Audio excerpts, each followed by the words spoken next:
me as a real person next time. Zach, do you know what this is? If you're listening to this, you see my hand waving in front of my face. Do you know what this is, Zach? You're invisible, John Cena. John Cena. Listen, if you don't know John Cena, this week he retired. So what? That's what he said. He retired from wrestling. I don't know if he won or not, but my friend was so excited to see his last match because he's like, he's going to the Hall of Fame, and he does this thing where he waves his hand in his face, and he says, "You can't see me." But as a local business, you want to be seen. Oh my gosh, that's how we tie this in. Michael said before the show, like, I got this thing. I'm not going to tell you. I'm going to surprise you. That was good. That was good. Yeah, like, listen, you want to be seen.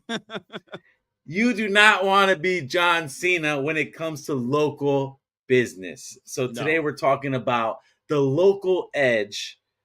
How do you get your presence known? How do you get seen? How do you create attention? Where do you go? So Zach, let me ask you this question. If your furnace goes out, if you need a new roof, if you need new windows, where is the first place you go when you need to find something?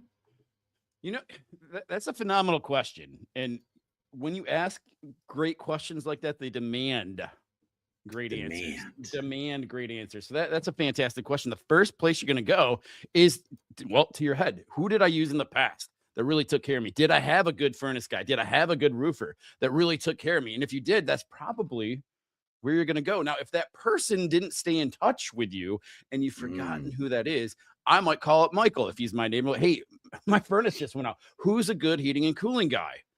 So these are the places people literally go, and we have the stats to back this up. Number one is the people who have taken care of you. Number two, referrals, friends, family, coworkers. Number three is what we specialize in. Online. People look online. So it's very important if you're a home service based business that you're number one, you build your database, you take care of your database, you nurture that database. It's not rocket science, and it's not hard. With the things that we got, Michael built out this insanely awesome, easy AI that you can stay in touch with people and it feels authentic. You got to stay in touch with that database. Number two is like, are we teaching our clients, our people to refer us? And so when I was selling real estate, that was a big deal. Like, I wanted to nurture referrals. People would move every 6 or 7 years, but they'd run into people all the time that were looking to make a move. And if I taught people how to treat me, I would get that referral. And so are we teaching people to refer a business? But number three, this is the easy button. I should say it's simple. It's not easy. This is the easy button. If you want to like blow the phones up, if you want people calling you, if you really want to grow your business quickly, there are 4 key sources that we're going to look at. So we talked about the database. We talked about referrals. These are the 4 that you want to look at. Number 1 is going to be your Google Business Profile. Now, the cool thing about the Google Business Profile, it doesn't have to cost you anything. It can be free, 90 free. In fact, a lot of our clients don't run any ads on it. You absolutely can. But if you enhance it the right way, you can beat out other companies. And so if they search best roofer near me, you're going to pop up to the top. Best, heating and cooling guy or emergency furnace repair, you'll pop to the top. Number 2 is going to be your local presence site. Now, the local presence site is something that you want to build it out in a specific way. The local presence site, when you do it the right way, the local SEO will help you rank, which will help your Google Business Profile and some of the other things we're going to talk about soon too. But Michael, I'm going to have you talk about this. The calls to action, the things that get people to raise their hand, what we call the MOFers, the MIFKIs, the things that you built on the site. It has to be a site that actually converts. You could have the best website in the world in terms of like thousands and thousands and thousands of people going to it every second. But if none of those turn into actual clients, if none of those turn into appointments, it's a complete waste of time. Talk a little bit, Michael, about what we do to enhance it, and then we'll go into the other 2 sources. Yeah, a couple of things. Well, one, I have a buddy, and I think you told me this. Like, hey, if you say a phrase more than 3 times, you can own it as your own, right? So, but I'm still going to give this guy props. So I have a friend who told me one time, because we, when we first started out, we thought design, we need something to look cool. We needed the nice graphics. We need the new art, the newest video stuff and animation and all this other stuff. And he said, design without results is just art. Oof. And it goes the same for your website, right? You can pay tens of thousands for a website, but if it doesn't convert, it's just art, right? It looks cool. It looks nice. And I remember he would tell people, he said, I could put words on a page, just words, and they will convert better than most people when they create like the most fancy graphics. So that's what you have to think. When you look at your website, when you look at your materials, whatever you're doing for marketing, is it creating some type of result? And we can go deeper into that in another episode, but there's a whole formula, there's this whole strategy on what that looks like. So that's important. What was the other thing you wanted me to say? Well, hang on. Let me add on to that. So like when you talk about those words that are on there, we got to get into the head. We got to play a little bit of a psychologist, as business owners here. If, Michael temporarily lives in the frigid tundra up north. Michael lives, up in Ohio. I live in Michigan. Michael's smart. He's going to be moving back to Florida. I love the cold, but if my furnace goes out and I'm cold, the first thing is I got to get heat in this house. But the second thing is, especially in this day and age, a lot of people might not have the cash to pay for the furnace all the way up front, and things are expensive. Everything's gone up in price. So one of them, the Mifkeys make, Mulfers make offer for immediate response. Mifke, most incredible free gift ever. These things, these call to actions, these unique selling propositions. It might be like free financing, or 0% financing for X amount of time, which there are so many companies out there that we know that give you all the money up front. If they pay or don't pay, you get your money. But that gives the client, your customer, the ability to break it up into payments, right? So that is a compelling call to action that gives them to raise their hand. And now, are there other people that offer that? Sure. But a lot of them don't articulate that on their website. And so like that's the thing that, they want the heat, but they're also scared. Like, oh my goodness, I don't think I have enough money to pay for this thing. So like, what can we add in there? You're playing the psychologist. The other thing too, like Michael was talking about, my furnace goes out. I have a leak in my roof. Something's happening.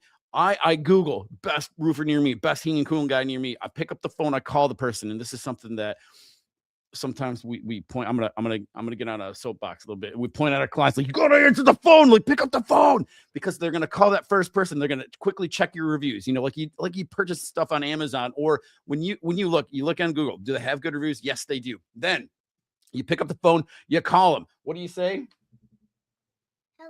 You say hello, and then hello. That's all it takes. You say if hello. You don't say hello, then it all falls apart. What do? Then they call the next person. They go on to the next person. And so these leads that when you start doing this, you have to answer the phone right away. Yeah, let me give you a real life example, because in the beginning you talked about, hey, when something happens, and who do you go? You go to friends and family. You first try to find there, and then there's all the other sources. When we first moved to Florida, we knew nobody. I had my parents, and that was it. So when I needed something done in the house, and it was something simple, I just wanted, we have this shower that stands up, and it was leaking a little bit, so it needed new caulk or whatever. And could I have done it? Yeah, but I was I want a professional to do it. So the first thing I do is I call my mother, and she's like, hey, you need to call Terry. Terry knows everybody in the neighborhood. So I call Terry, and Terry's like, hey, I got this handyman. Here's his number, da-da-da-da. I didn't look him up. I didn't do any of that stuff. So I hired this guy. I paid him. He came in, and I have to tell you, he didn't do such a great job, right? So I was a little disappointed. So when the second time we needed something done, I was like, well, I'm not going to go to Terry again, because I kind of right. That relationship, and I love Terry, right? But it was I don't, whatever, the handyman, he didn't work out. He actually ruined some of our stuff. I was so upset. And I was like, all right, what's the next thing I'm going to do? If I know nobody in this area, I'm not going to trust somebody. I went to Google. And the first thing I did was I looked at their Google business profile, and I looked at the reviews, right? And then I had to ask myself, what reviews are real? What reviews were fake, right? Like I wanted some honest reviews. So I literally read the reviews because my house is my home, right? I didn't care how much it cost. I just wanted things done correctly. And I think that was important. So your Google business profile, I don't think people give it enough credit or give it enough time to really you really need to manage it and focus on that, because that is a key component. Because even if you ran ads, right? So if I taught best handyman in my area, I'm going to get an ad. I'm going to get a Google business profile. So I click on their ad. I look at their website. I'm looking, okay, they do good work. All right, great. Now I'm going back to Google and I'm going to look up their business profile. Okay, oh, they got good reviews. All right, I trust them.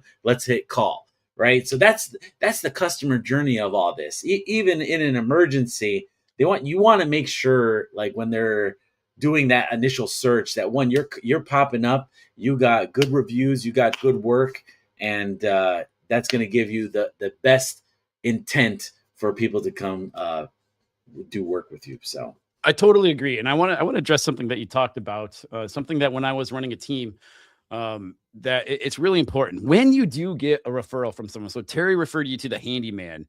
Handyman didn't do a great job.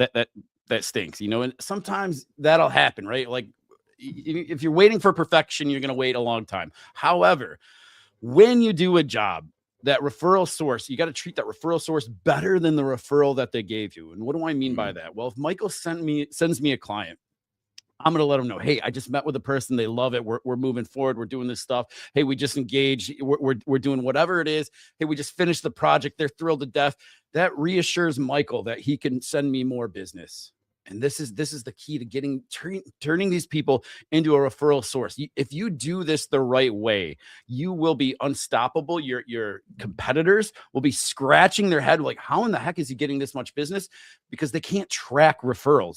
These things don't happen online. And so it's really important to take care of that referral source, and then obviously do a great job. It's so important to do a great job. Bad referrals, people are very, very quick to leave you a bad review. Bad reviews, and I didn't mean to say referrals, bad reviews will quickly make it very challenging in your business to grow. And so obviously doing a great job at taking care of that referral source. So we talked about the Google business profile. We talked about the local presence site. Let's talk about local service ads. Now, this, depending on, Google's getting a little moody lately. Like Google is interesting. I firmly believe that Google has suppressed AI for a long time. And why did they do that? Well, for the people of the vast majority of people that use Chat GPT, they use it like a Google search. Like, tell me about blah, blah, blah, blah, blah, and then Chat GPT will spit out this thing. And Google, wants you to go to Google and type that in and then pop up the results. And then there's their ads and all these things that go along with it. And so at some point, Chat GPT is growing. Google's like, all right, we got to get back into it. And so why do I say Google's, like bipolar, a little bit moody? Well, the results are different each time you search for something. Sometimes it'll have the AI stuff up there, the AI, summary up there. Sometimes it'll have, a Google business profile, and it depends, and it oscillates back and forth. And, Google's finding the best system to do it. But a lot of times when I do a search like best plumber near me, best, home, repair guy or handyman, whatever it is, the first thing that will pop up are local service ads. And these leads, oh my gosh, they're worth their weight in gold. Well, tell them what happened, what they got. So Google prioritizes these specific leads because there's a process. You got to get the Google guarantee. So you have to submit paperwork, your license, your insurance, and they want to make sure that whoever that they're promoting at the very top is legit. And they also expect you to have reviews on your business profile. So they do a lot of screening before you're allowed to have this priority, because in the line of the structure, your local service ads are going to be at the very top, above people paying for search intent ads, right? So that's going to give you, and it gives you a picture. It shows your reviews right away, like 5-star reviews, how many. It also shows like this check mark where it's Google guaranteed. So they do a lot of work before these people actually show up there. So that's why it's specifically prioritized, because there's a lot of vetting that happens for these specific type of ads. There is, and typically there's a lot of competition out there too. There's certain industries where they're still stuck in the 1980s, where they haven't embraced these ads, but these are a huge opportunity. These leads are the best of the best. They have super high intent, and we're going to talk about intent in just a second on the last source of business. And so not only is Michael right, like you got to set all these things up the right way, you got to jump through some hoops, you got to get, verified, all the things, because Google desperately cares about the user, right? Google's free. But they care about the experience of the user, because if they have a bad experience, just like Michael, you were talking about your friend Terry, you got a bad referral. Well, you're probably not going to go back to Terry, just like you said. You still like Terry, but I'm not going to go back to Terry for the referral. If I have a bad experience with Google, I'm going to go find a different place to go. So Google doesn't want to have that happen. So Google really cares about that. They vet people really well, almost too well, because sometimes it's a bear to get some of these things set up. But the next thing, once you get that set up, it's important to make sure you rank well. And there's probably a list of like 30 different things that you can do to really get that ranked towards the top. And I'm going to encourage you, if you go to our website, cruxlocal.com, CRUX local.com, you can get a free local presence audit. It will show you who's out there, stealing your clients, eating your lunch. And it'll also show you exactly what you need to do to start enhance your local presence site. Now, we talked about the Google Business Profile. We talked about the local presence site. We talked about local service ads. These are 3 key sources. If you want to have an unfair advantage in growing your business, when you master those 3, and then the 4th that we're going to talk about in just a second, your business will grow in an unfair way. And that local presence audit that we have on our site, where it's going to show you exactly what to do, and more importantly, what not to do to grow your business. Now, the 4th source, this is where Michael Gabriel shines like a diamond in the sky. Like you can totally see him. This is pay-per-click traffic. Pay-per-click traffic is it's like a 2-edged sword. It can quickly build your company, and it can quickly destroy your company. It's one of those things, like before I got into relationship with Michael Gabriel, I focused on the Google Business Profile. I focused on local service ads, and I focused on the local presence site, because those things for me were easy. It's almost like you need a degree to run Facebook ads at a high level, Google ads at a high level, YouTube ad, all these things. Like they're all different. And they, the thing that really frustrates me is they change all the time. But Michael gets this. When done right, this is probably the most dangerously awesome thing you can bring into your business when done right. So can you talk, Mike, a little bit about that 4th source of traffic in terms of enhancing your local edge for visibility? Yeah. So we're really talking about keywords, right? When we're searching, when we're going to Google, we're typing in, best, home remodeler near me, or kitchen design, or bathroom design, or whatever it is. You're typing in these keywords specifically so you can find a result. So those keywords is that next component. It's like, when these keywords hit, let's show an ad that's related to the keyword. Now, the goal of all this is to take up as much space as possible on Google, right? So if you start with your local service ads that have the most priority, the next piece is probably going to be your Google keyword search, your pay-per-click ad, and then below that is your Google My Business. So if you're hitting all of these 3 elements, that gives you the best possible way to find clients, right? So there's a lot of nuances to pay-per-click, right? So they have something called a quality score. Zach said it earlier. Hey, at the end of the day, Google wants you to have a great experience with as a user. They want people to stay on the platform. They want people to make sure that they're getting the right things that they want, the right ads, the right results, everything at the right time. So keywords is specifically important.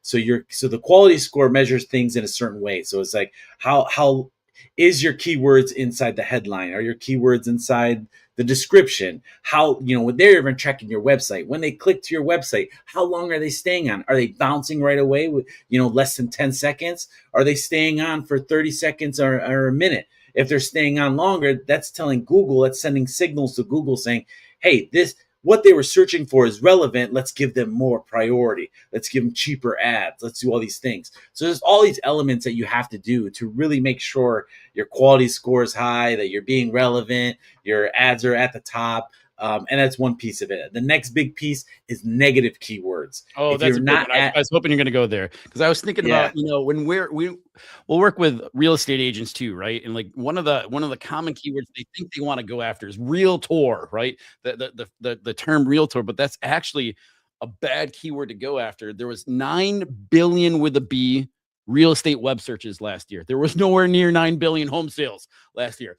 People can't get enough of real estate. They want to look at real estate. And so they'll look up best houses for sale in Florida. Why? Because it's cold out here in Ohio and Michigan, right? And so they're just looking. They're literally just looking. That's not the traffic that you want. A great example of a negative keyword is realtor. People are trying to get to the realtor.com site and they just type out realtor. They're just looking for houses. And so while that keyword has a lot of traffic behind it, the intent stinks. Absolutely stinks. And so that's a great negative keyword. Another example, I remember, Michael, you showing me this too. Like we were working with a local contractor and you put in like worst contractor near me and a bunch of places popped up with ads. Like, oh, yeah, I'm the worst contractor. I'm like, whoa. Yeah. So worse would be that negative keyword. And, because they were going after contractor, but they didn't have negative keywords in there. So sometimes people want to know who to stay away from, bad reviews or, contractors with bad reviews. And you're going after that word contractor, you're popping up, but bad reviews is behind it. That elevates your status because now you're paying for something that you don't want to show up for. So negative keywords is another piece. At the end of the day, we want people to have a great experience. You want to find the right customers looking for you that are raising their hand for the services that you provide. So it's important to make sure those specific keywords, the local service ads, and your Google My Business profile is optimized in a way that you are on top and taking up as much space for Google as possible. Totally agree. So if you, again, want to see what competitors are eating your lunch, and you want to come up with a roadmap to make sure that they're not anymore, cruxlocal.com, CRUX local.com. Go there, do the local presence audit. It's totally free. You'll see, like I said, what to do, more importantly, what not to do. More than happy to break that down with you. We have zero pressure sales with us. If it makes sense to work with us, great. There's a certain type of client that we're looking for, that we really love to grow with, but we're willing to help anybody on this. Like this is something that, there's a lot of people out there that love sports and that's their thing. Like they can't get enough sports. Like this is my sports. I love this, where, we could play Monopoly or we could play real life Monopoly. And that's what we're talking about. Right. And so I love to help people. If it makes sense to work with us, great. If not, if I can help you out, I'd love to help you out too. So go to cruxlocal.com and fill out that local presence audit. And then we can take a look at what to do to really help your business grow. CRUX local.com.